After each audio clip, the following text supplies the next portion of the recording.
નમસ્કાર, ગુજરાતી ખબર યુટ્યુબ ચેનલમાં આપ સર્વે સાથીઓનું એકવાર ફરી સ્વાગત છે। મિત્રો, દેશ અને દુનિયાના તાજા સમાચારો જાણીએ પહેલાં તમે ચેનલ પર નવા હો તો ચેનલને સબસ્ક્રાઇબ કરી લેજો, જેથી દરરોજના તાજા અને ઉપયોગી સમાચારો તમને સમયસર મળતા રહે।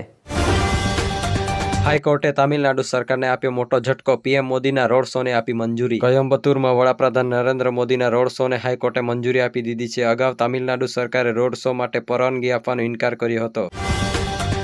નાગરિકોના હિત માટે સરકારનો મોટો નિર્ણય। ગ્રામ્ય રોડ કનેક્ટિવિટી સુદૃઢ કરવાની દિશામાં મુખ્યમંત્રીનો નવરત અભિગમ સામે આવ્યો છે। રાજ્યના ગ્રામ્ય વિસ્તારોને બારમાસી રસ્તાની સુવિધા કનેક્ટિવિટી આપવા 3,842 કરોડ રૂપિયાના કામોને લીલી ઝંડી આપવામાં આવી છે। તમામ જિલ્લાઓમાં પંચાયત હસ્તકના 7,453 કિલોમીટરના ગ્રામ્ય આંતરિક માર્ગોના રિસર્ફિનિંગ માટે રૂપિયા 3,120 કરોડ રૂપિયા મંજૂર કરવામાં આવ્યા છે।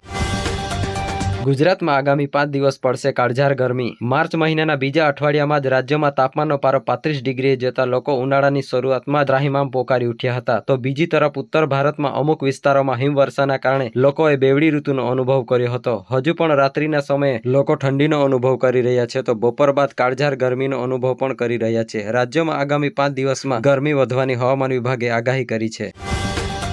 મોદી સરકારે ઇલેક્ટ્રિક વાહન પોલિસીને આપી મંજૂરી। નવી નીતિ હેઠળ હવે દેશમાં કંપનીઓ 4,150 કરોડ રૂપિયાના લઘુત્તમ રોકાણ સાથે ઇલેક્ટ્રિક વાહનના ઉત્પાદન માટે પ્લાન્ટ સ્થાપી શકશે।